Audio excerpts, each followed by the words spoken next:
the special opportunity God have given us. We are supposed to move together. We are supposed to consider the best issue of economic developments. We have no brothers. We have no fathers.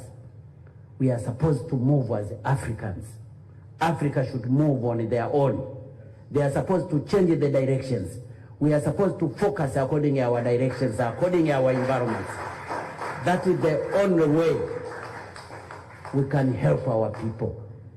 Nobody should come and say that he's there to solve the problems of our people.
Habari, karibuni. Yeah. So I want to welcome all of us on this special event. I call it a special event as we are closing up the Magulification week on the PanAfrican Daily TV, while we follow up with the incidents and the updates of what is taking place in Tanzania and the continent as a whole, and also how we plan up the upcoming events in the next weeks on the PanAfrican Daily TV.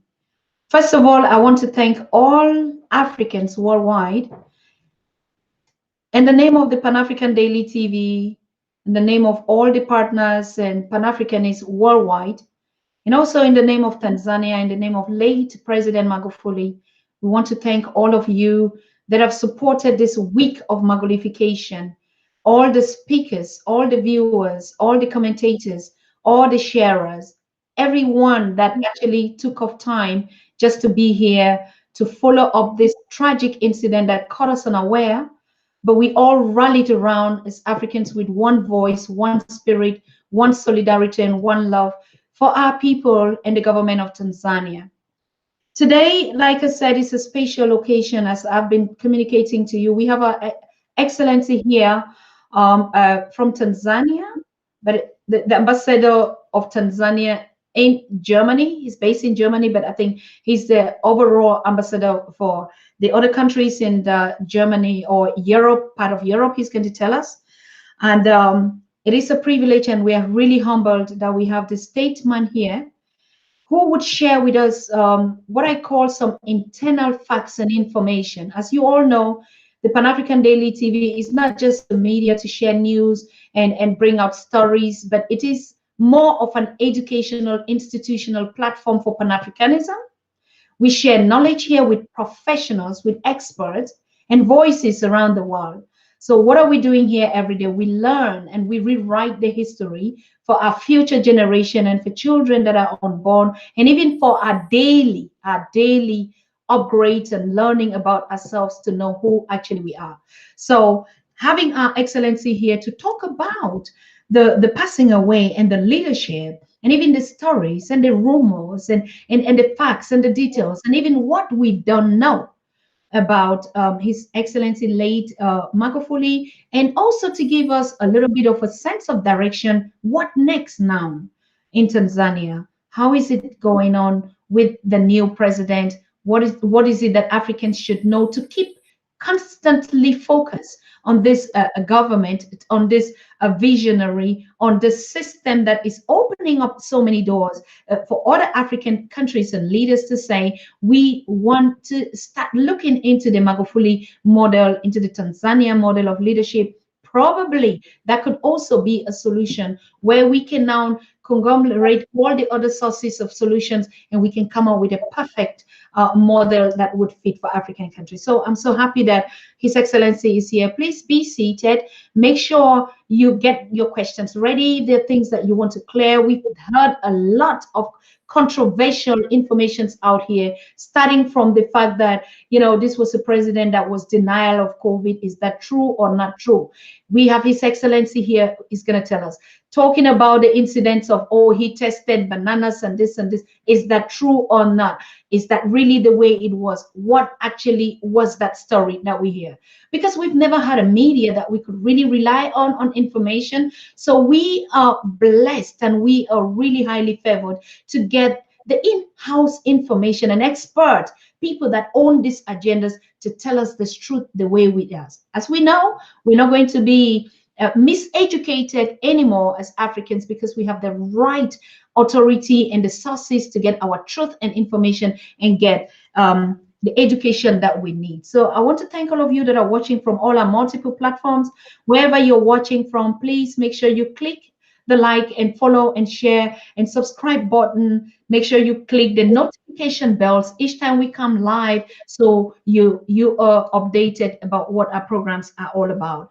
Also be aware that our WhatsApp numbers, when we open up the calls on the show today, you can call in to ask a question, to give a comment, but also you can send us a text and we can easily integrate you into the Pan-African Daily TV WhatsApp group. Fine. So apart from that, I think we will get into the conversation today. But one good news that I would like to tell you at the end of this show, so keep watching about the Pan-African Daily TV and the way forward and our organization and actually who we are. I have wonderful good news to you that just landed it onto our decks this morning. It's the most beautiful news that we have been waiting and anticipating on to move ahead, the Pan-African Daily TV. So thank you so very much. And back to studio. Good morning, His Excellency. Good afternoon to you there in Berlin. How are you doing? I'm doing fine. Good afternoon. Good.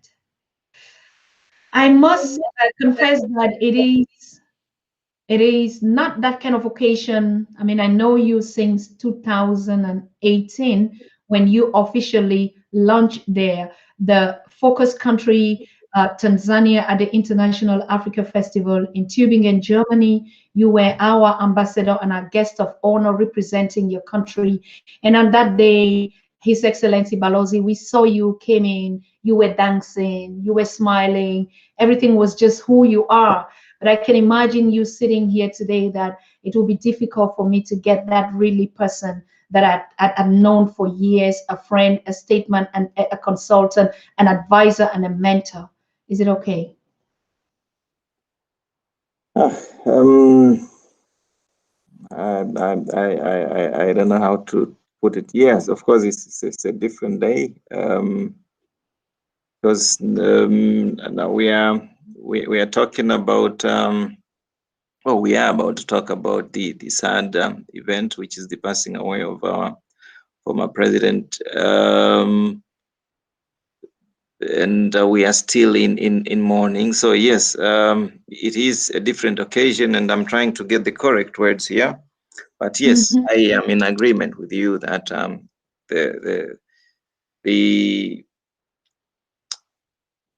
my situation in that day in 2018 and other days is completely different for the situation today. But I hope we will get through this, as Tanzania has gone through various difficult moments before, and we'll get through this one as well.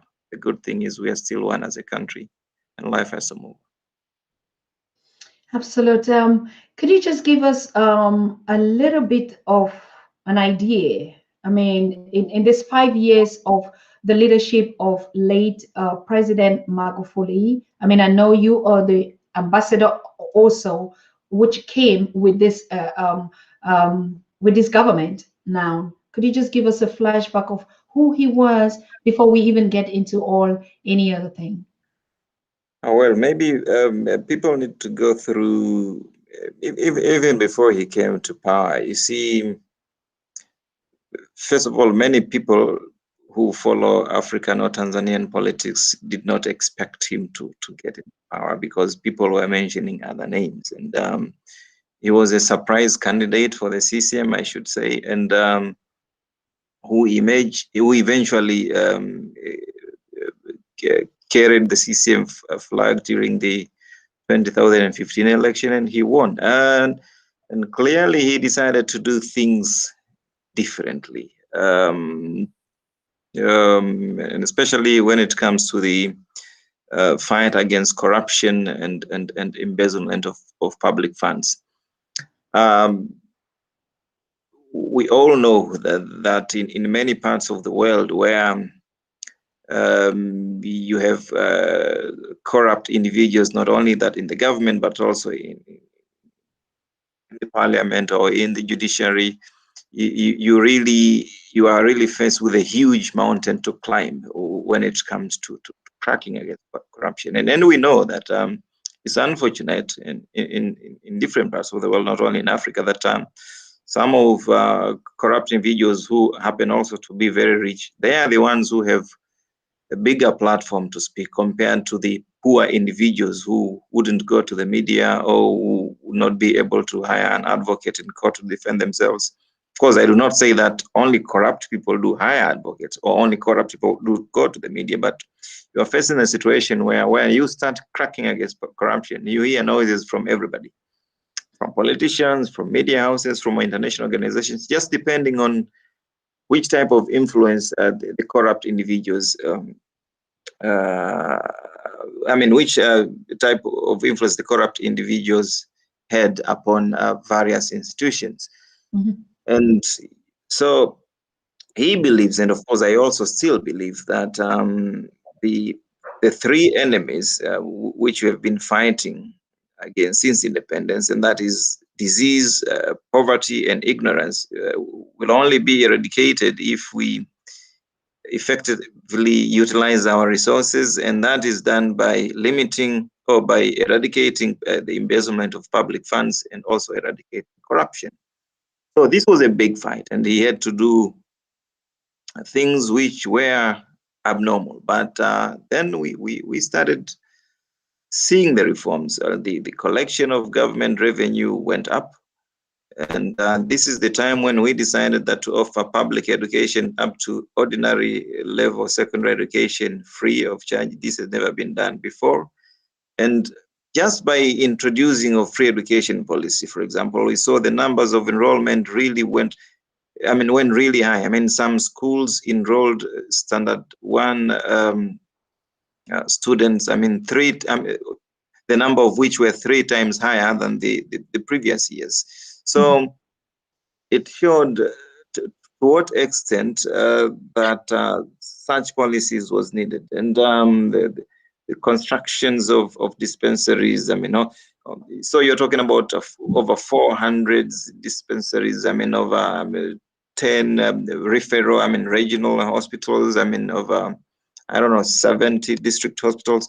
Now, it could be for some other countries, this could be okay, but for a developing nation, this was really a significant achievement. And not only just construction of hospitals, but even the development in diagnostic services and the availability of basic medicines.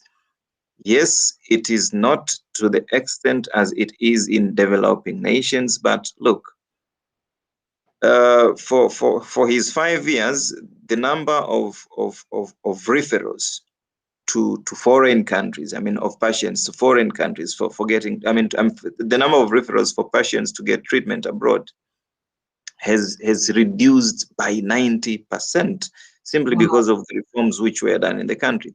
And the availability of essential medicines, for example, has gone up from 30% to 90%. So these are the things, or the rural electrifications, for example. I mean, there is all indications that if things are as they are, by the year 2025, all villages in Tanzania will have that the basic electricity infrastructure, because we are left with only 2,000 villages, yeah, which is quite a small number compared to those villages which are already covered by now, which I think is more than 70, I mean, no, more than 70, 80%. I think that is just the very minimum, but the number percentages are higher than that. So, and so all this means that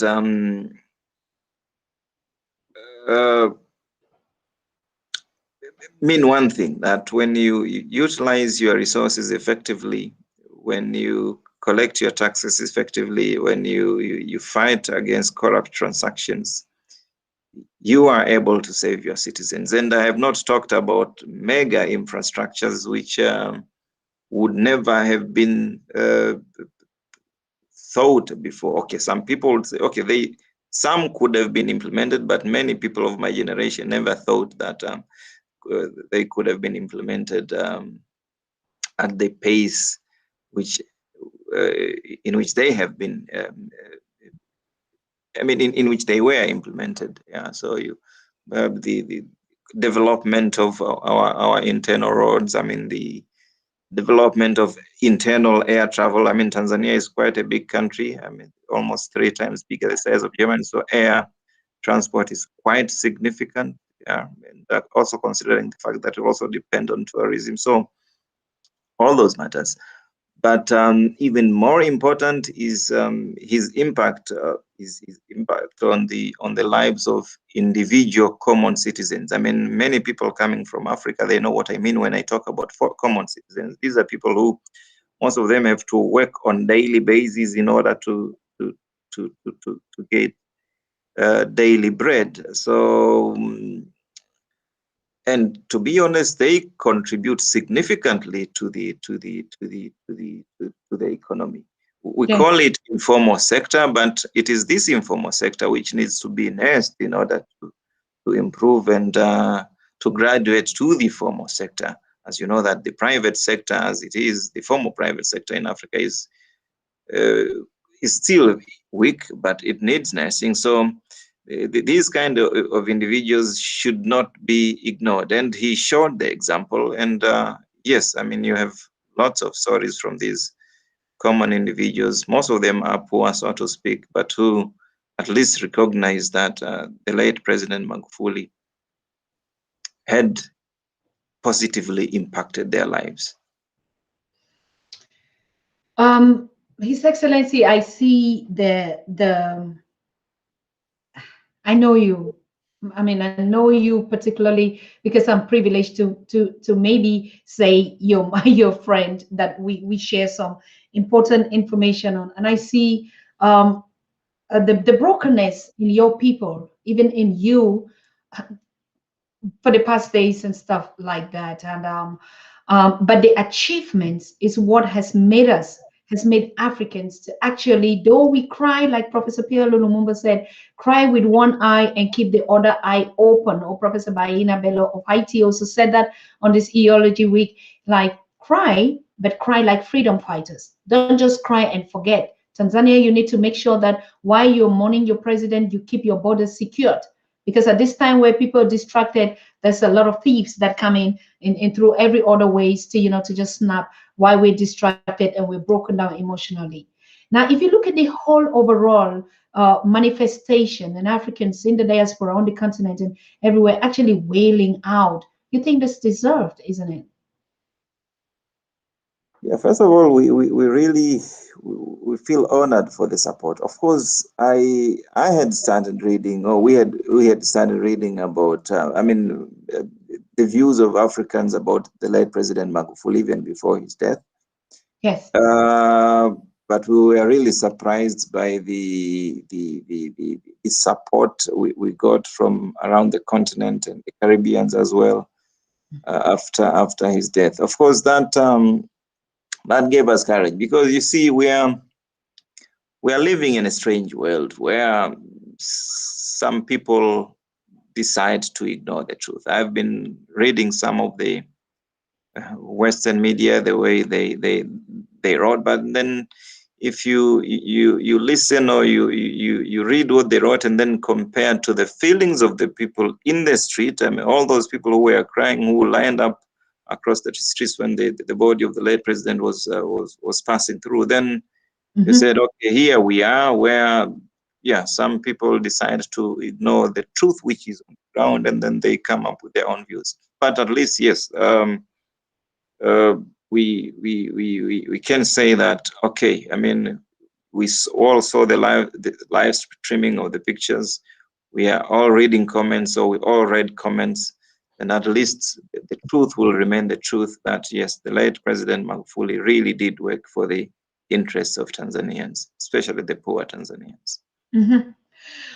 His Excellency, we want to get into some kind of, I don't know, some internal facts. It's for purpose of information and education of the African, and I think it's just so right for us to get some really facts and details. I mean, I have and I've said it even on the Pan-African Daily, I've never seen an article that actually came out to say he was a COVID denier, that he refused that COVID does not exist. Am I right or wrong, or it's just my idea?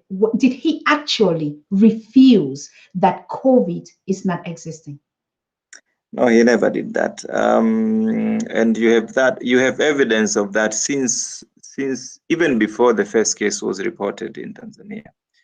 There is no government, neither him nor any government official, who refused about COVID, because people were educated about it. The only thing is that came April 2020, we decided that we should take a different approach, and especially when it was clear that this pandemic was going to be with us for a long time, and when you compare the economic consequences of some of the measures which were taken, let's say here in Germany and some other countries, of course, with big economies, it was clear to us that we would not be able to follow that route, because you cannot lock down a country whose people, I mean, especially in towns, would need to do daily work in order for survival, and we do not have the social security structure like it exists in Europe or Northern America, where even for those people who do not have work, I mean, the government pays for them. And what you would want is to have a bad economy in the pandemic, because even the hospitals themselves depend on the economy in order to give good services. And remember, corona is not one problem in Africa. You've got malaria, you've got other diseases. For example, by statistics, I think by last year, malaria had killed over 400,000 people in Africa. I mean, corona, it was 100,000. If I'm not mistaken, those are just rough calculations. So yes, it was clear to us that life had to continue. We had to learn to live with it. Yes, it is difficult. Yes, some people could die. And yes, it went well. And that is why, look at the situation, especially by July, everything was open in Tanzania, including football matches. And I think people were wondering what is happening in Tanzania, that you have a Dar es Salaam derby, a stadium of 60,000 people, which was full to the capacity. And look at the election period. And this was between the campaign until October. where you've got massive movement of people across the countries, and nothing really happened. And even to the surprise of many, I remember one vocal politician who lives in Belgium in Tanzania. Before returning and campaigning, he was also accusing the late president of denying the COVID. But 10 minutes after him landing at the airport, he started hugging everybody. And a few days later, he was busy organizing rallies himself, doing completely the opposite of what he has preached before, simply because he realized that the situation on the ground was completely different from what he was assuming while sitting somewhere behind his computer in Belgium and saying whatever he said. Oh, yes, it was okay. Of course, there are waves. I think in February, the second wave came even in different other parts of the world, but still, if the situation remains as it is now in Tanzania, we do not see the reason why we should adopt other approaches. So he never denied it. The only thing is we had to adopt measures which we thought were significant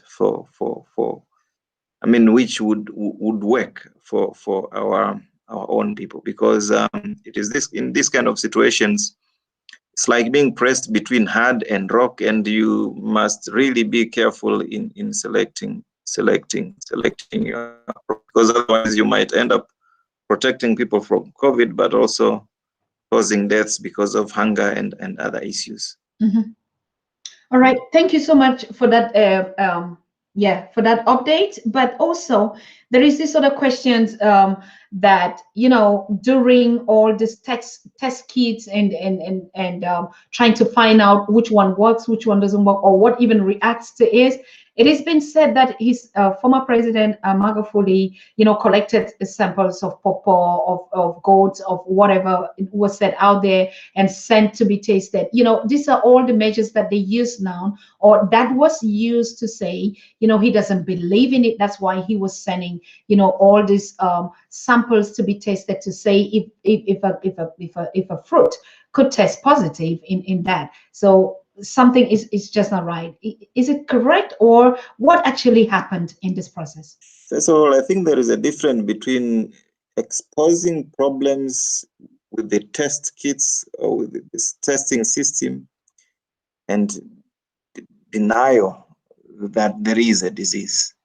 Mm-hmm. Again, because here we were in a situation where the disease is you've got a new virus. Many countries, and especially developing nations, did not have testing kits, and we had to rely on the donations. And this is the time also you had many companies worldwide which would try to do all sorts of lobbyings. Through us, as ambassadors, contacting governments together that I want to supply this and that as testing kits, etc. So this was a difficult time, and I think we all know that Tanzania is not the only country which reported defects in the testing kits.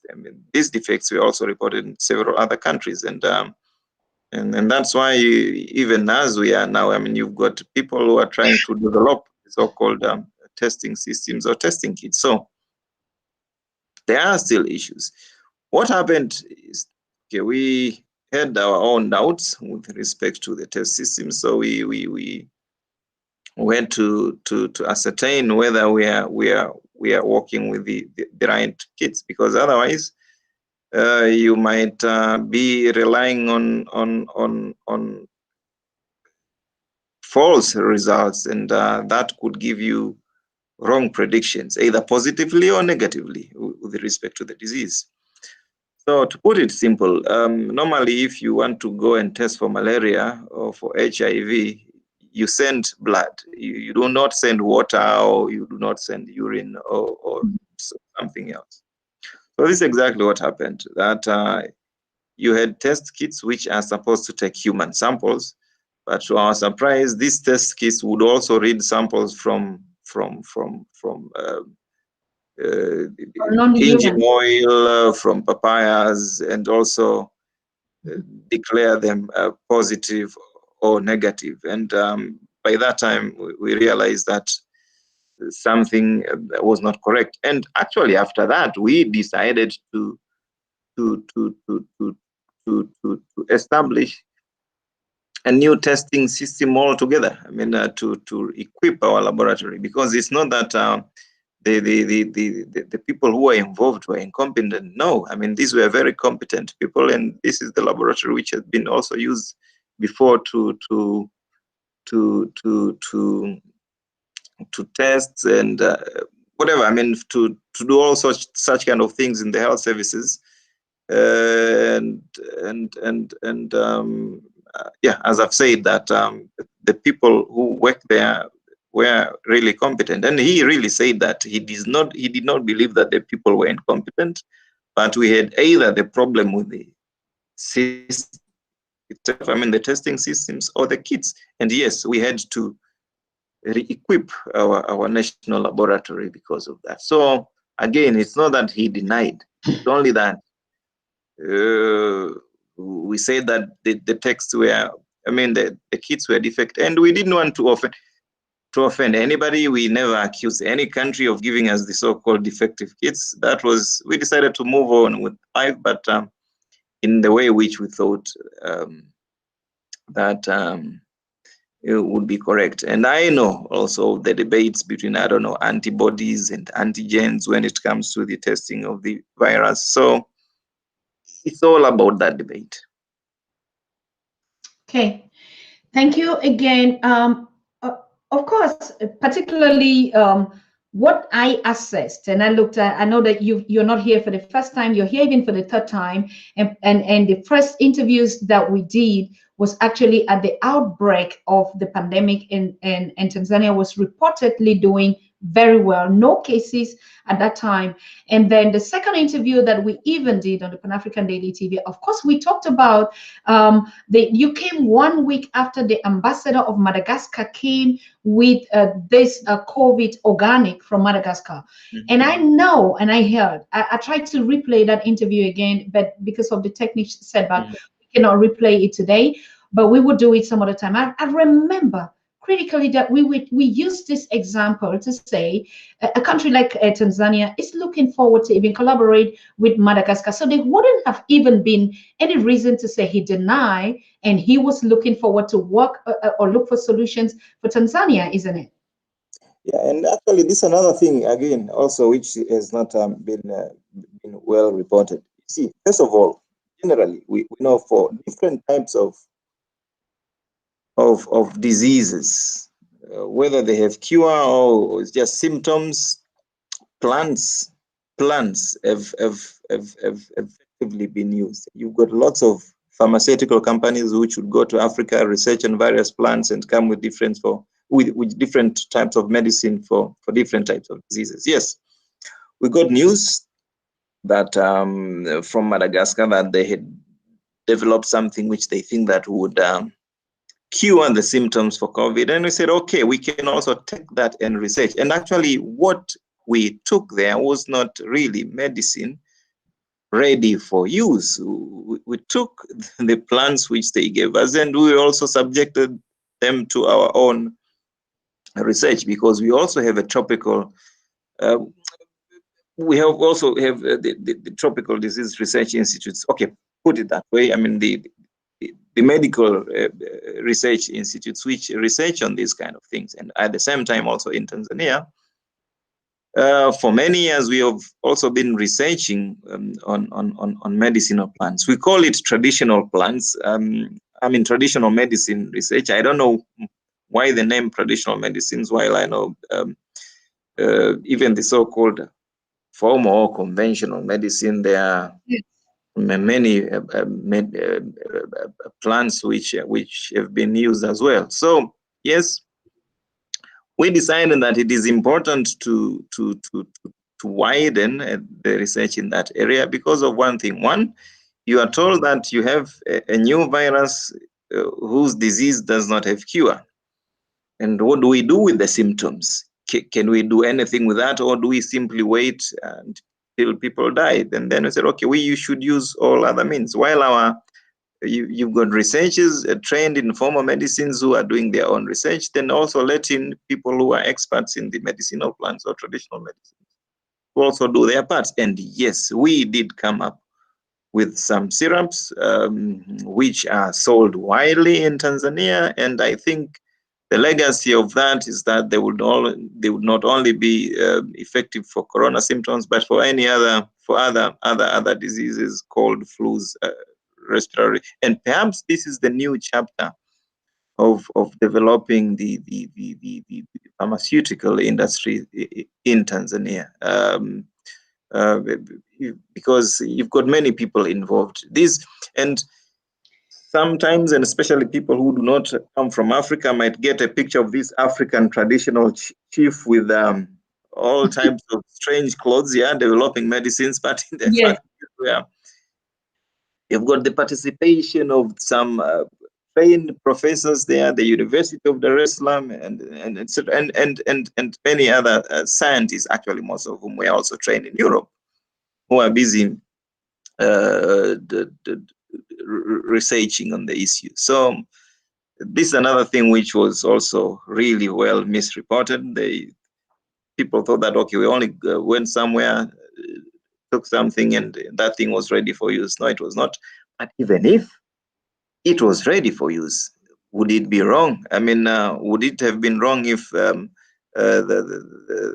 mixture was taken from another country, say United States, China, Germany, or India? And why should it be weird because the mixture was taken from Madagascar? So I think this is also the question of wrong perspective as well. All right. Thank you very much. Ladies and gentlemen, for all of you that are watching and just joining the show, we are live and direct on the PanAfrican Daily TV on the Magulification Week with His Excellency Dr. Possi Selah Abdellah. He is the Tanzanian ambassador to Europe and based in Germany. So we are talking and having this conversation. And I want to give a big shout out there to you, Kofi Zuma, and welcome back and happy birthday in arrears. We already celebrated you. We see you actively in the chat and asking who is our guest. Yes. So if you're watching, that is the conversation for tonight. His Excellency, I mean, you're talking now. The issue is, why do you think that different perspectives or foreign perspectives on his leadership are controversial? Why are they frustrated with the way he managed Tanzania? We are living in a strange world. Maybe I should take you back in history. There were a time when Nelson Mandela was declared a terrorist by some countries. And this was the time when Tanzania was actively fighting for against the apartheid regime in South Africa. So there are times when you've got countries which are saying that they're improving democracy in the world, but at the same time decided to cooperate with the apartheid regime in South Africa. So I think the problem is not gone. So you have people who simply decide to look at one side of the story. And I normally say that if you want to kill a dog, you give it a bad name. There is, I don't know, I mean, even prophets, I mean, Jesus and prophets Muhammad had their critics as well. So there is no single leader who was not criticized. It's only annoying at times when some people do simply decide to ignore or misinform facts. So I don't know, as I said at the beginning, the fight against corruption is really difficult because you touch interests of many people, not just the locals, but also the multilaterals as well, because you do not say that multilaterals or some of the multilaterals are not involved in corruption. Some do, some are. Yeah, and for other people, I don't know for whose interests. So, and of course, Africa is no strange to interferences. So some are also caused by fellow Africans. I really don't know, but what I say is that I saw a lot of negative bias in some of the Western reporting situations. And why do I come to that conclusion? Because, as I've said, if you compare to some of the reports, I mean, if you compare some of the reports to the real situation on the ground during from the time of the announcement of the death of His Excellency Dr. Magufuli, there is quite a contrast, because normally people would not cry, people would not mourn for a person who was bad. People would shed tears for a person who was good. And yes, and this is where I say that to you. You look at a person who sells oranges in the streets and tell you how the late President Magufuli impacted his life, despite the fact that he is still poor, but these persons would acknowledge that certain things were done. I mean, you look at the infrastructure which was needed, because otherwise, if you build hospitals and people cannot reach hospitals because of those roads, I mean, you haven't solved any problem. So you look at the road infrastructure, the health infrastructure, the education infrastructure, which is still continuing, then you realize that, okay, he did all what, and also in the area of natural resources, for example, there was a time one country outside Africa was the biggest exporter, or was reported to be the biggest exporter of Tanzanite, despite the fact that Tanzanite is only mined in Tanzania. Mm-hmm. So by taking measures to change that, don't expect that some other people will be happy. I mean, and this is not just propaganda, this is true. This is the world in which we are living in. So yes, definitely the measures which he took, as he said that fighting corruptions is like trying to treat what abscess or a boil. In German they call it a boil. Yeah. Mm-hmm. Then when you squeeze it, it pains, but that is the only way to get rid of it. And yes, I mean, some people were affected by of course, by the law. Yeah, because if you want to fight against corruption, then you have to make sure that the laws against corruption, individuals, and embezzlement of public funds are strict. Now, I think some people were just used to the old system, but then there is another reality. I know in theory, and especially in developed nations, where the systems have really matured, they think of presidents and ministers as these people who would just sit in their offices and give speeches and maybe only offer some policy directives.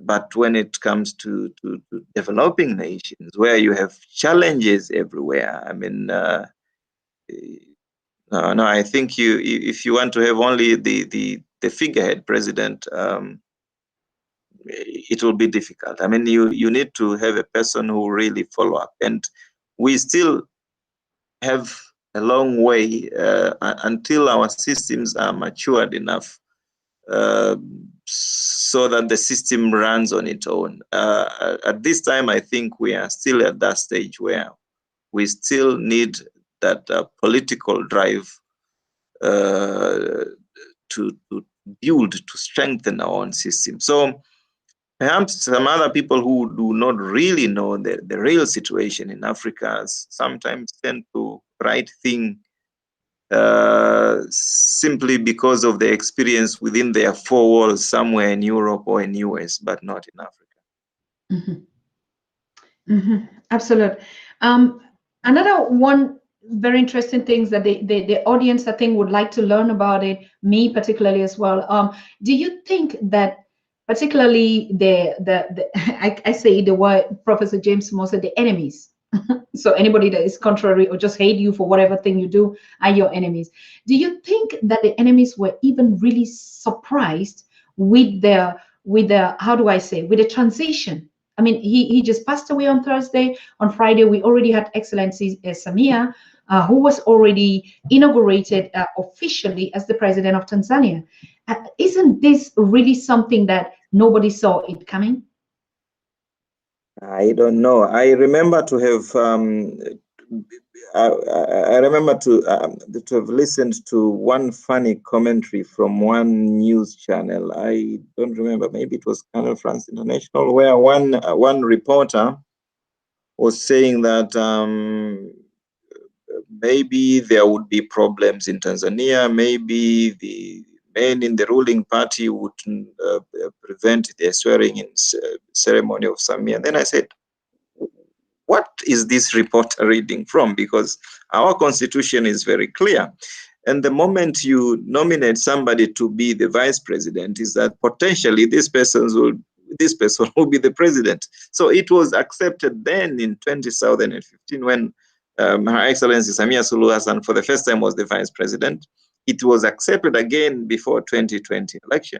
So yes, potentially, I mean, the same party which nominated her knew that this would be the president, because our constitution says that if the president dies or is no longer able to perform his or her duties, then the vice president automatically will be sworn in to be president. So I saw some funny opinion, but yes, the transition is done, and perhaps this is a good thing. I mean, in Tanzania, there had never been troubles with transition from one presidency to another. So this, I think, is also something which some other reporters have been missing as well. Yeah, or maybe just because if you look at the leadership of the African countries, most of them, I mean, like, even if he was down and knew that, you know, anything could happen, they don't see it coming. They until they die, and then they begin to think, who are we going to, or start preparing. You really don't see that kind of continuity. And this is really what has, I think, has actually opened the eyes of even those that were against him to say, oh, this is a country that is stable, that was prepared, that respects their law. Now, coming to about these biased stories and opinions and even reports, I mean, you, Excellency, are not just a diplomat, but you're a lawyer by profession, as we know. What is it that Africa would take to already also start holding these foreign or even, perpetrators, particularly on the narratives of Africa? Is there a system that we think that, I mean, the law or the lawmakers of Africa should provide that? Why would they just do things and always go free? Well, it depends. You see, not everybody can be solved by the law, as I say. Of course, we lawyers are very selfish, but to be honest, look, media is a very effective tool. Yeah. So you have many African countries. I don't know how many media house in African countries would broadcast to the whole world. So you have BBC, which would broadcast in, I don't know, more than 30 languages, Deutsche Welle, more than 30 languages, CCTV, I mean, Voice of America. These are media houses which are seated outside Africa, but they broadcast to many other countries. I mean, in my honest opinion, this is not done for the citizens of those countries. Yeah. So it is important also for African countries to really develop their media network, their media houses, so that African stories or African perspectives are told by Africans themselves. Because when you listen to, well, I don't have any problem, and yes, I do listen to all these kind of media channels. I mean, CNN, Canal France, BBC, CCTV, I mean, Russia TV, Deutsche Welle, you name them. I mean, I listen to them plenty. But what I've realized is that each one has its own perspective. I mean, and this I can even give a homework to all the viewers here. I mean, you take any component, maybe an African conflict or a Middle East conflict or anything, and watch. Okay, let's say people are demonstrating in one Middle Eastern country or in one African country. follow that report through all these kind of media channels, and you'll realize that you do not have one perspective in that. So each media would somehow be, I mean, the narration of each media house will somehow be a reflective of its respective countries. And that's why I say that it is important for Africa to develop its own, to grow its own media. That is the only way. Media is the effective non-conventional diplomatic tool, because otherwise African stories will also be told by others. Same way as, for example, when we are studying the history about colonialism in Africa, when you read the African perspective of why there was colonialism, and then you compare that to the European perspective as to why there was colonialism, you will be shocked, because these are different perspectives. So maybe the colonialism aspect is a little bit to the extreme, but the fact is, yes, Africa needs to grow its own media in order to make sure that our story is being told by us. Correct. Exactly. That's our responsibility. And all of us that are watching, we all hear this, we know it. But one point that you thought, and I never really thought about it. Of course, I see it and I was like, wow. If you look at all the media sources, we know them. And they are communicating, and they say we're communicating in more than 50 languages, African languages. And you ask yourself, who are they talking to? So it's like they take their perspective and even reporting it in the languages to your own people. So they create your story in their own perspective and sell it to your own very people, not their people. Isn't this appalling? Yeah, that's why I said, okay, I don't want to mention any medias, but you go to some other countries, and then you wonder why don't I? Okay, this is not a secret. I mean, when I was before coming here as a student, when I landed here as a student, I went to the radios and trying to tune into Deutsche Welle, and I never found it. I would just hear RBB, I mean, Antenne Bayern, etc., and then, but at the airport, I watch it. And then there is where I started asking myself, I mean, who are these broadcasting to?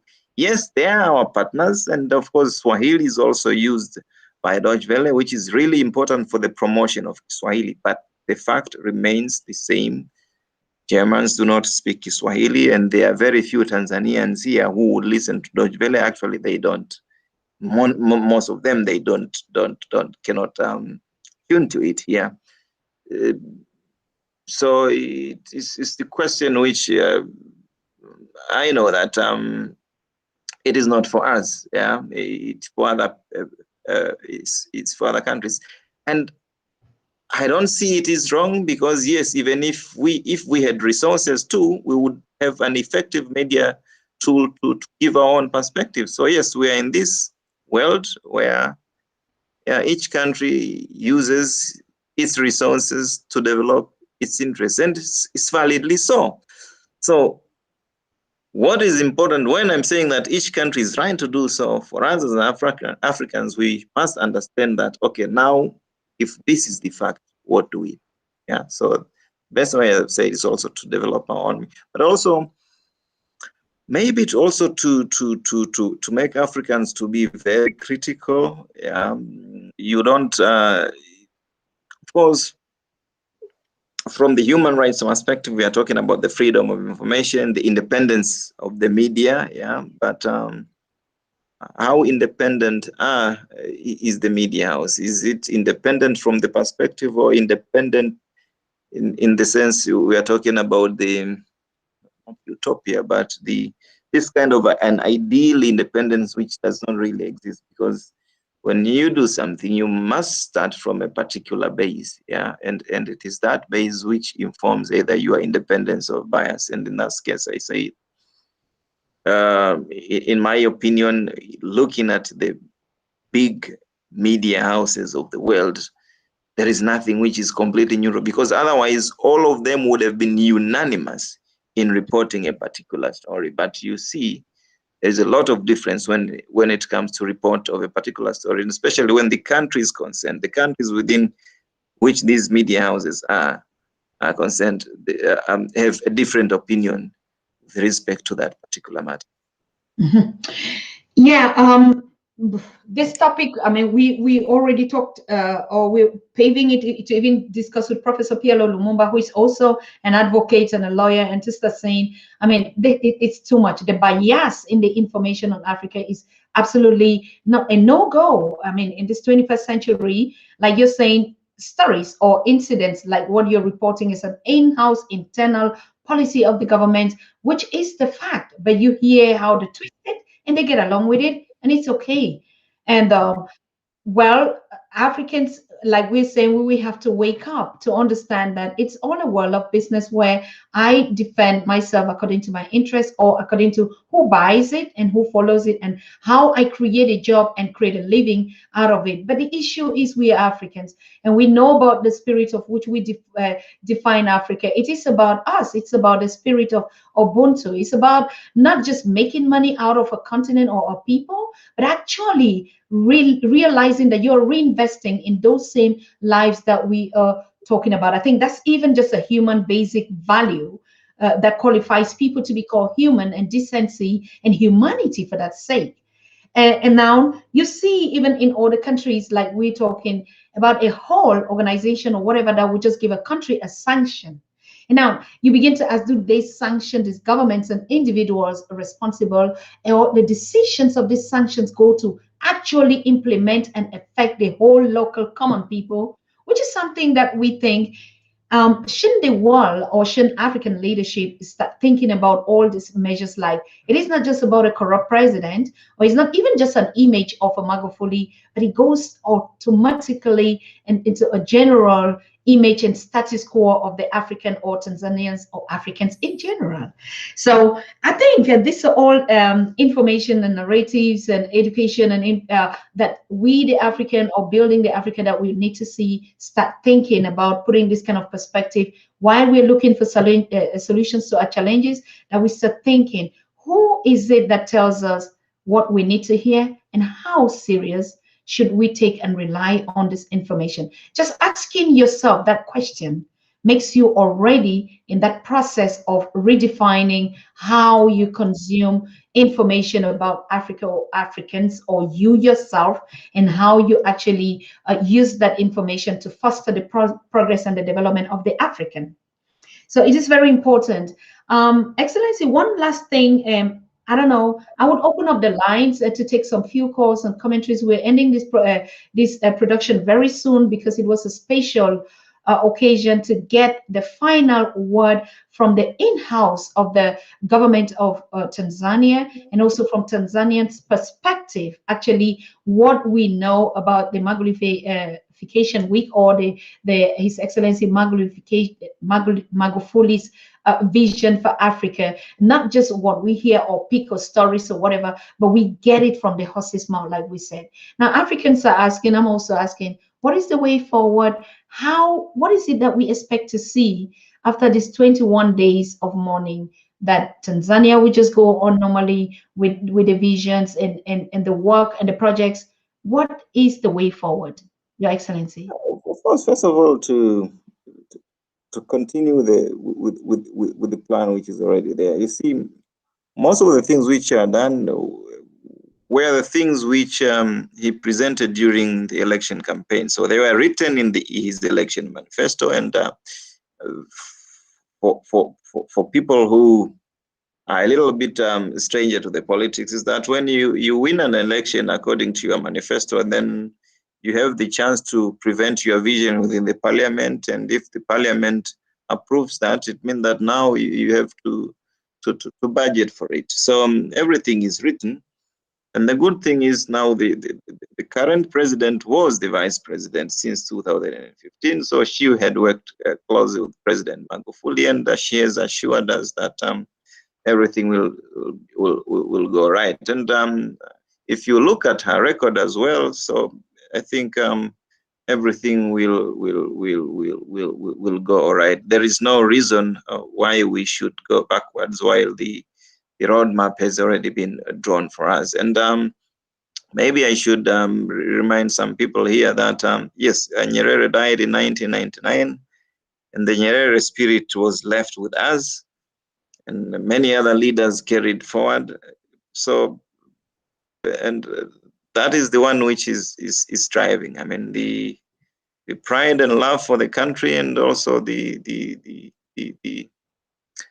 that desire to make sure that Africa, I mean Tanzania, continues as one country. And when I look at that, and I have no doubt that we will go through this as well. And the best way to honor the late President Magufuli and the late President Nyerere and the late President Mkapa is to keep on the good job.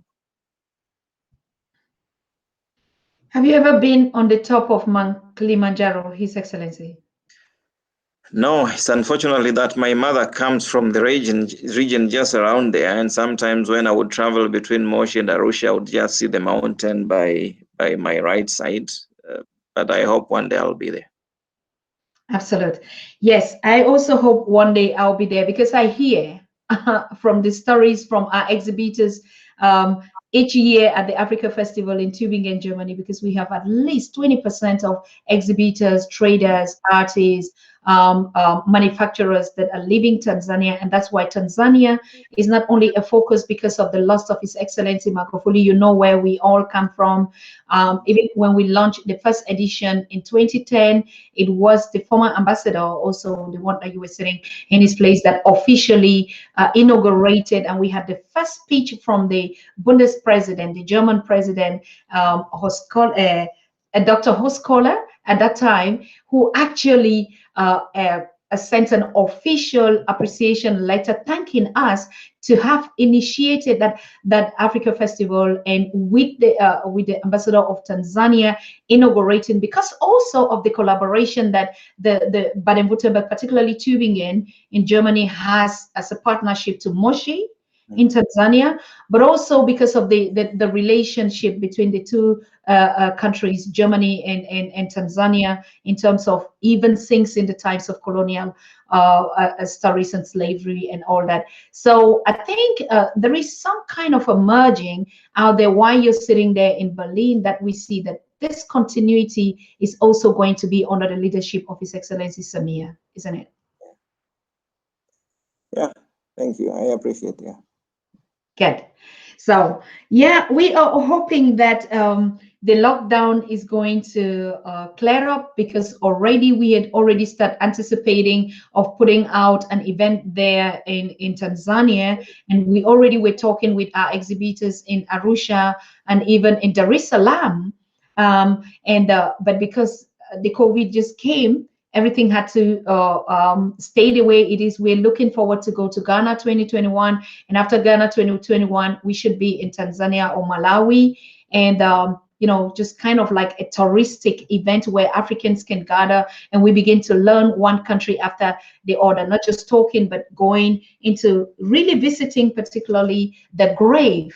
Is one of my greatest wish, to be at that grave of His Excellency Magufuli and pay really our read from the PanAfrican Daily TV for his major work. And I look forward to your support, His Excellency. I look forward to your guardians. I look forward to you guiding us on what we need to know more on Tanzania and how we need to keep up. But once more, our condolences out there to you and your family and your people out there. One last thing you want to leave us with? I didn't hear. Yes, I mean, like, generally, what is it that we should be looking forward opening to Tanzania? Tourism? Well, we will be waiting for your requests, and we will work on whatever you send us. Good. Thank you. One last word for our audience. We are leaving you right now, His Excellency. I know you have a lot to do.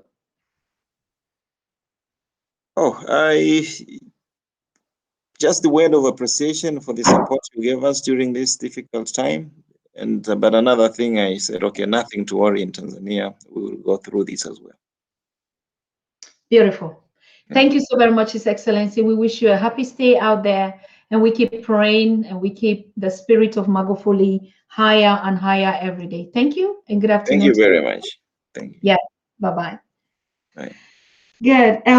Yes, thank you, my dear listeners. Thank you, my dear viewers, from whatever platforms you're watching from Kenya, from Malawi, from Caribbean, from America, from Europe, even from our desk in Berlin. We want to thank all of you for supporting this massive solidarity movement during the passing away of his late President Magufuli. I mean, all of us have put that spirit of Magulification, and we have powered this 1 week Magulification with success. And we've recorded a lot of feedbacks and positive comments, like His Excellency was saying.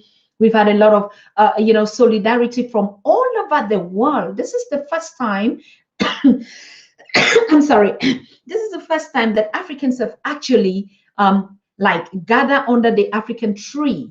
And all of us were under that Mother Africa tree, sat down at the root and share stories and cry with one another, eat with one another, dance with one another. And that is the spirit of the united Ubuntu African spirit that we all are emulating from our leaders, and we're taking it forward in our various homes, in our communities, in our district, wherever we are. So I want to thank you so very much for that support. It was very soothing. Even though we're all tired, you can see we're all drained. Most of us are spending some sleepless time out there, and yes, but we did it, and we are so thankful and proud of who we are. We collectively did this. Now, one thing that I want to leave with you, or to give you the rundown of how we're going to go from here. I told you we have a very good news for you from the PanAfrican Daily TV. I mean, we had been working so hard to get our organization registered, the Africa We Want non-profit organization, and we had to wait because of the lockdown. And so a lot of things were really just delaying. We could not even go on with the satellite project of our TV because, without an official registration and tax, not just registration, but official tax number from the philanthropic organizations as registered by the law, we could not proceed. So everything was just shut down. We couldn't collect funds. And so everything was just the way it is. But I'm happy to announce to you that that particular number that we've been anticipating and waited for more than a year is arrived. Now we are officially a non-profit organization, the Africa We Want, registered in Germany as an operative, but also on the continent of Africa with the headquarters on the continent and operative offices. So the branch is just here in the diaspora to connect all the initiatives of diaspora, be it in the Americas or on the continent together. So what is the way forward on this good news? The good news is we have a lot of partners and Pan-African organizations that have been looking forward and asking, oh, we need an umbrella organization, not an umbrella organization where we all have to come together. We know that we already have the ADDI, but the Africa We Want, this organization that we're representing, is for organizations that would ever want to have anything to do with Pan-Africanism, particularly all Pan-African organizations on the continent and in the diaspora. So we operate not just like an umbrella. So you can register your organization on the Africa We Want, and then we network with existing structures. Every other organization, the PLO Lumumba organization, particularly in the diaspora, is going to be represented by the Africa We Want. Just like subsequent organizations, if you want to register and have access to your organization in Germany or in Europe, meet other diaspora organizations, or you in Europe with organizations on the continent, so you have this one-stop, the Africa We Want from the Pan-African Daily TV, where you can. We don't share services. We don't offer you any solutions. We're just a house where we collect all these archives. So like if we have a one-time event that we're meeting, so we can go into those statistics and know that all our organizations in Europe are operating under this house and this structure. So if Professor PLO Lumumba or Dr. Arikana is coming to Europe, so we have existing organizations that are registered that could now network to get information about ADDR or the PLO Lumumba or the Joshua Maponga or the Professor James Small. So we always had wanted this one stop. So that is the good news. And I find it so relevant because we always operating like, you know, we don't have a structure. Structure has always been a major problem. So if you know that you are an initiative, a young initiative, organization, registered, it has to be a registered organization, an association, a company, whatever structure that you have, but it is not for people to people organization. It's like, I cannot get membership into the Africa We Want. No, I have to be an organization or a structure. That is a non-profit structure, or also that is a for-profit structure. We have that one stop for you. Of course, and just like other people have been asking how they can collaborate or sponsor or stuff like that, now everything is just going to fit in place because all your requests, Susan, how can I be a guest on the Pan-African Daily? How can I promote my organization? How can I showcase my book? How can I be a voice? Now you have to have that organization structure. You register under the Africa We Want, and then we can start looking on how we can manage. Others are asking, I need to get contact to Professor Pierre Lumumba. I need to get access to King Joshua Maponga. I need to connect to know about the events taking place in Ghana or in Germany or every other. I need to know when Professor James Moore is available on tour. All this information, we're going to service you with it from now. And so that is the good news. I'm happy we could get that official international registration number that gives us the entity that if you are a nonprofit, you are tax-free. We're operating tax-free. Our objectives and our goals are for nonprofit, are for our people. We are under that kind of a domain called the social entrepreneurship. Doesn't mean that we cannot generate funds or we cannot make money, but we reinvest all the fundings and generations that we have into the very objectives and the goals and the organizations for which we work for. Yes, there's also for the profit sector, but this is actually out of topic as we're talking about. For the organizations, you can register your structure there. We would be providing in the next coming months the official page of this where you can register on the susantata.com to get all the information about our services. And we are happy to have been on this journey, and now we're moving forward. So thank you so very much. Good. So like I said, we are taking a short break. As you can see, we had to give up everything because of the breaking news. All our seminars that we are like the co-host on the Pan-African Daily TV trainings that have been shifted now for almost 2 weeks or 3 weeks. Because of the breaking news, we had to keep everything aside. Even ADDI, we ought to have had the other edition this Saturday or even the past Saturday, but because of all the breaking news of Magufuli, we had to keep everything, we had to shut everything down, which I think we have done an incredible job to have done that. That is the responsibility of us Africans. So we are taking a break on the Pan-African Daily TV tomorrow, Sunday, Monday, Tuesday, Wednesday, and we will be back live with you on Thursday. It doesn't mean that we're shutting out the Pan-African Daily TV. No, no way. It means that all of us have to get into ourselves, go into all this week's forums and other educational sessions that we've been recording here on the Pan-African Daily TV. You can get it on our YouTube channel. You can get it on all our Facebook pages, on the Pan-African Daily TV Facebook page, or on Susan Tata official or account, or Joshua Maponga or PL Lumumba Foundations. You can get all our recordings for the Magulification Week and other programs that we've been doing. So keep yourself busy. Go through these seminars, educate yourself, all the sessions that you missed, gather more information, put your structures together, register your organizations, create your groups. Now you have a structure where you can all belong, in not only in the diaspora, but for Pan-African organizations, be it political parties or group or movements or whatever you're coming up with. We have to get an umbrella because we're starting with the Pan-African Conference very soon. Yes. So, but we need to know who is who, which player, who is doing what, who is acting where on the continent. What is your organization? What is your structure? What is your objective? What is your focus? Now we know there's been a lot of statistics, and more than 800 More than 800 statistically since last year, organizations have been registered under Pan-African organization movements.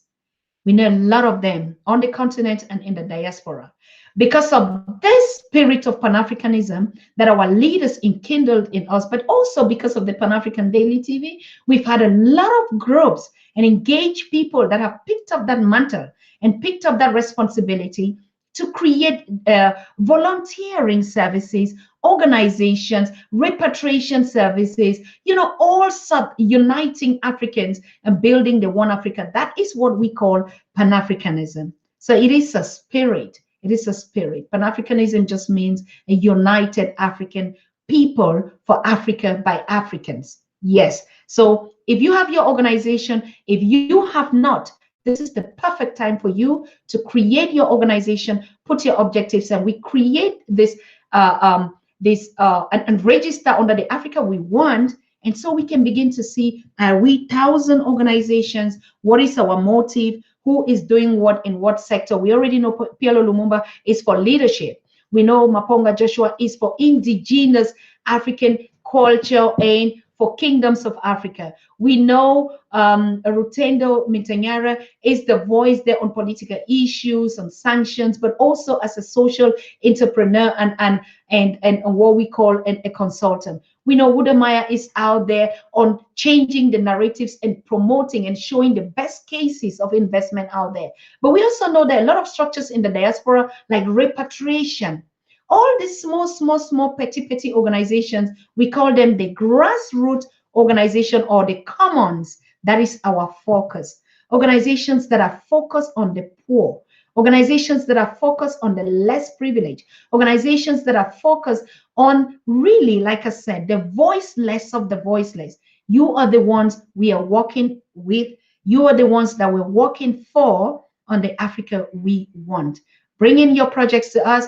We're going to look collectively on how we can fund them from our own selves. To bring in your suggestion on how we can move Africa agenda in your country, in your community, in your villages. We are all looking forward to you. The time is right now. No more talking, but we are now on the right track. So I want to thank you. We are going to meet ourselves here. And I really want to give a shout out to my team. Just a team of 5, as you know us on the Pan-African Daily. We have Patrick Kasirim out there in Kenya, who is operating the branch there in Kenya and taking care of our social media platforms and actually putting content on the social medias and sharing and all that. Thank you so very much, Patrick. We cannot thank you enough.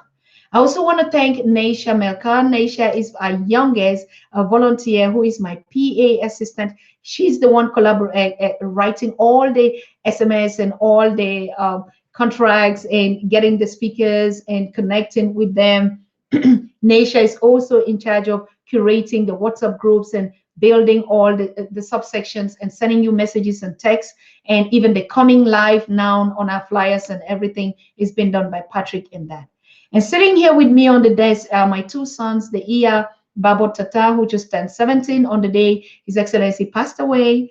And then we have Tumi Tata, my first son, who is 21. You all know them. They're the ones on the technique here in our small studio, live out here. And me, you all know, Nana Efwa Tata, aka Dr. Susan Tata, is here, your host, your founder, and the voice connecting us worldwide. I want to thank all our partners that have been supporting us all the way in and out on the continent and Africans worldwide as we keep the fire and the flame burning. I wish you all a happy weekend out there. Make sure you take your time, enjoy yourselves, relax, and get back to yourself. It is a time for us to just go off camera and just get back into spiritual self, you know, try to heal ourselves again. But if you feel like, oh, I missed the program, I want to watch, or I'm here for the first time, please, you have a lot of videos that we've produced out there and you'll be having them. One good news, once we build all these pages, you'll start having the podcast. All of you that have missed all our audios and our videos for the past 1 year, you're going to have it directly. But you have to subscribe to get all those videos or a podcast. Like you're just driving in your car, you can listen to these conversations that we're holding every day. So I want to thank you so much. Thank you. Big up. Ubuntu, love, and I send to you. Cheer up. It is the new spirit and the new decade of Africa. Our leader is gone, but we have gained an ancestor, and we keep the spirit burning. Yes, we'll be back live on Thursday. Keep in touch with you. One spirit, one love. Bye-bye.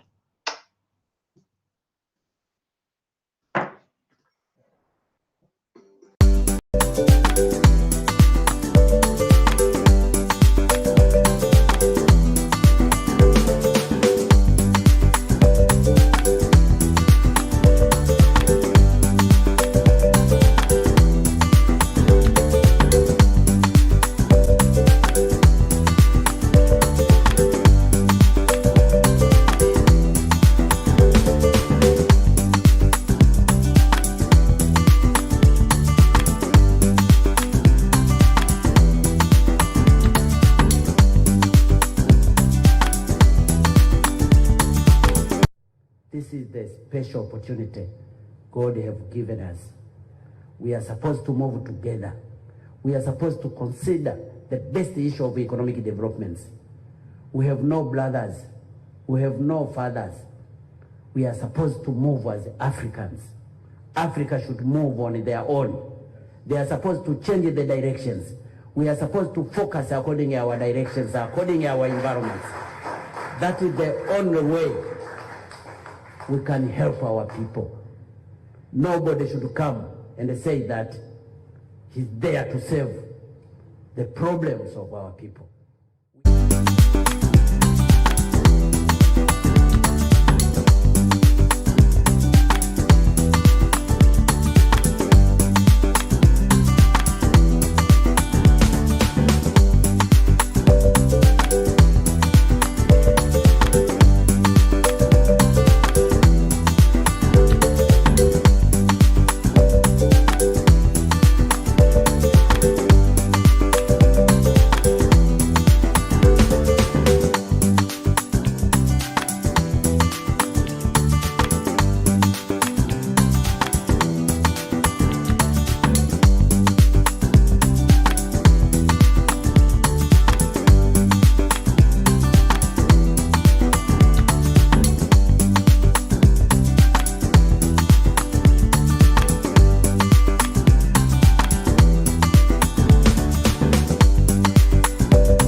This is the special opportunity God has given us.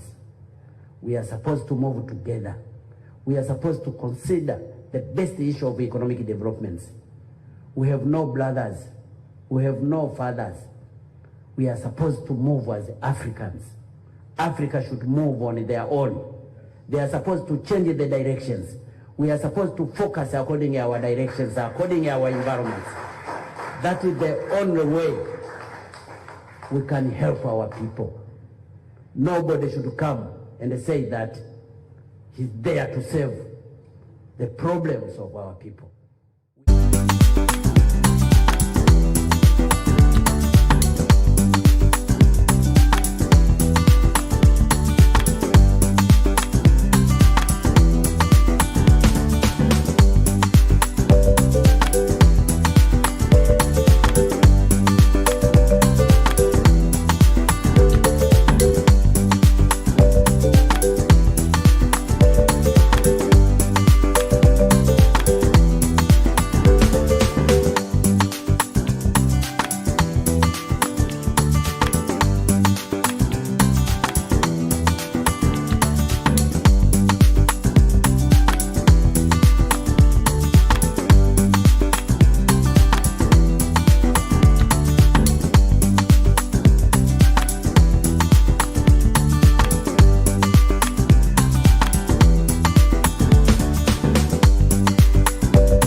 This is the special opportunity God has given us. We are supposed to move together. We are supposed to consider the best issue of economic developments. We have no brothers. We have no fathers. We are supposed to move as Africans. Africa should move on their own. They are supposed to change the directions. We are supposed to focus according to our directions, according to our environments. That is the only way we can help our people. Nobody should come and say that he's there to solve the problems of our people.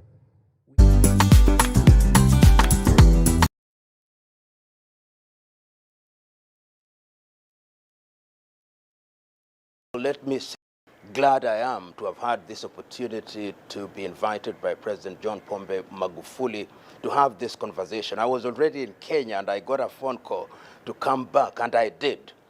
And he is the first president in this continent who has taken the step to invite me at a very short notice to have a long conversation on Africa. I may have met other presidents, but this is unique. Unique in the sense that I've had the opportunity to have a conversation of nearly 1 hour with President John Pombe Magufuli, and what amazes me is the president's ability to explain in detail many of the things that have happened in the last 4 years in this fifth administration of the government of the United Republic of Tanzania. We have talked about what has happened in the area of infrastructure, what has happened in the education sector, what has happened in the health sector, what has happened in terms of international relations. And what has come out very clearly and what has impressed me is that the president has the pulse of the nation. He knows what is happening. He is able to state in detail what is happening in Iringa, what is happening in Mwanza, what is happening in Chalinze, what is happening in different sectors. And his appreciation of the fact that going forward, Africa can only realize our potential if her men and women are dedicated to do things that are in the best interest of the society. Some of the statistics that I've got from him, that when he assumed office, there were 20,000 ghost workers, 14,000 workers who did not have qualification. Once you have removed all these individuals from the payroll, that releases money for utilization in sectors that will benefit the society. I've also learned that in Tanzania, public workers now receive their salaries on the 23rd day of every month. And that is amazing. And as I've said, and I'll repeat again, when one is involved in such earth-moving changes, there'll be no shortage of people who will not see the beauty and the goodness of what is being done. But history is a fair judge. He is a judge that is able to identify the things that speak for themselves. So in the administration of President John Pombe Magufuli, what speaks for him, even if he chooses to remain silent? It is the bridges that have been built. They speak for him. It is the health facilities that have been built that speak for him. It is the increased enrollment in primary school and in universities that speak for him. It is the increment of the National Reserve that speaks for him. It is the efficiency with which funds are being utilized that speak for him. It is the discipline that now characterizes the conduct of the government of the United Republic of Tanzania that speak for him. It is the railways that are being built that speak for him. It is the improvement in the mining sector that speak for him. These things, when they speak more eloquently than words. And I am certain that that is the direction in which we should move. And there is something to be said about that administration.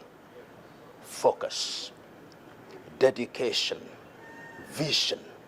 And that is what Africa needs. That, to me, is the trick that will move Africa from the muck and mire of lamentation to the hard ground of implementation and the improvement of the quality of people's lives. Because after all is said and done, what is the purpose of government?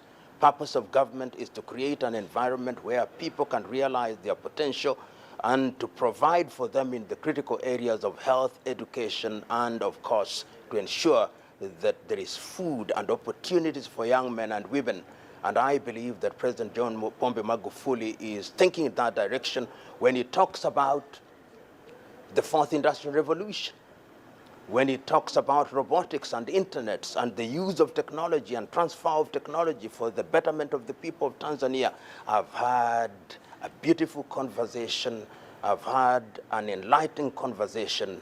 And I hope that in their wisdom, the people of Tanzania will make a decision that is favorable to give President John Pombe Magufuli 5 more years. He has not asked me to be his campaigner. That is my own thought.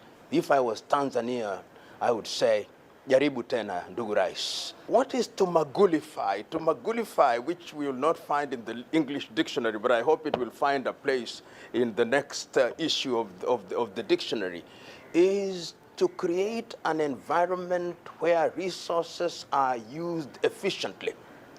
To create an environment where leadership is disciplined and to serve one's country with dedication and in the spirit of patriotism. When you say and do that, then you have been Magulified.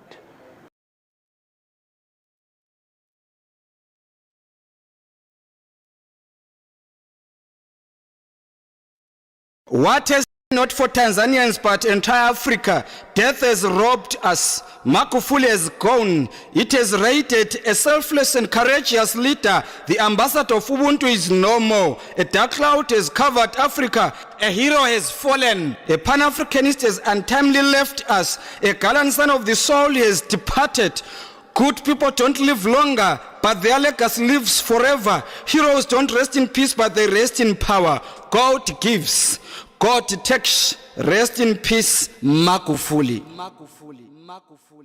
You are a God-fearing man. You awakened minds, bringing Africans together, enlightening and empowering Tanzanians, motivating people with respect, valuing everyone's input, welcoming mistakes as part of learning. You were clean, smart, and good, a true leader. You didn't think of yourself, but everyone. Rest in power, Magufuli.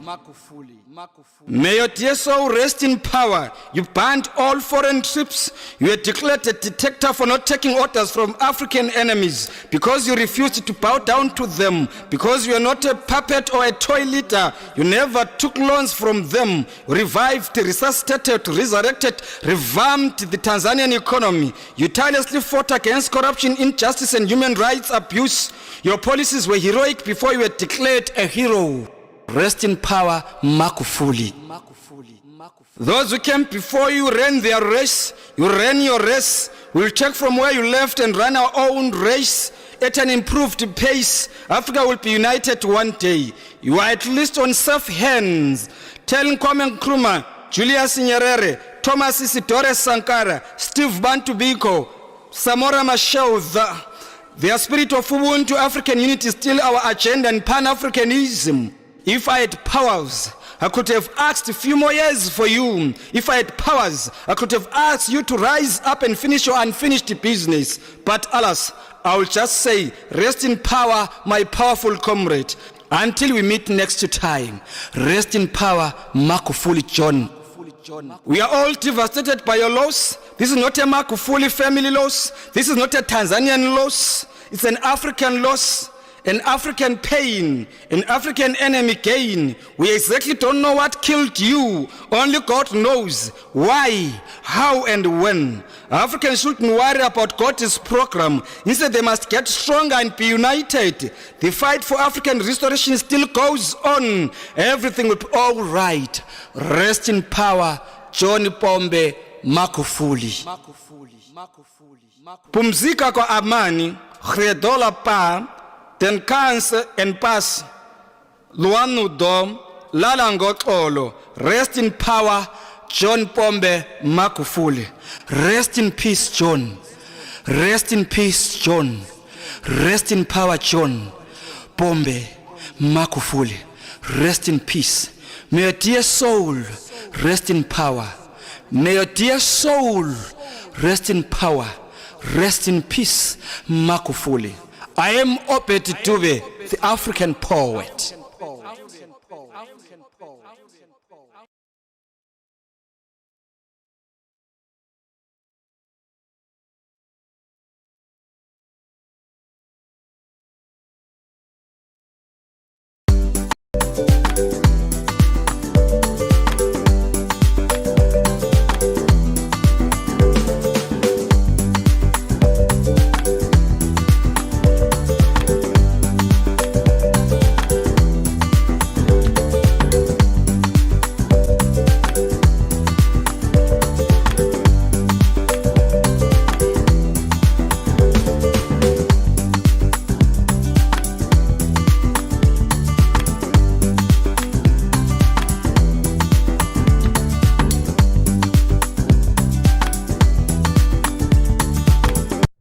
This is the special opportunity God has given us.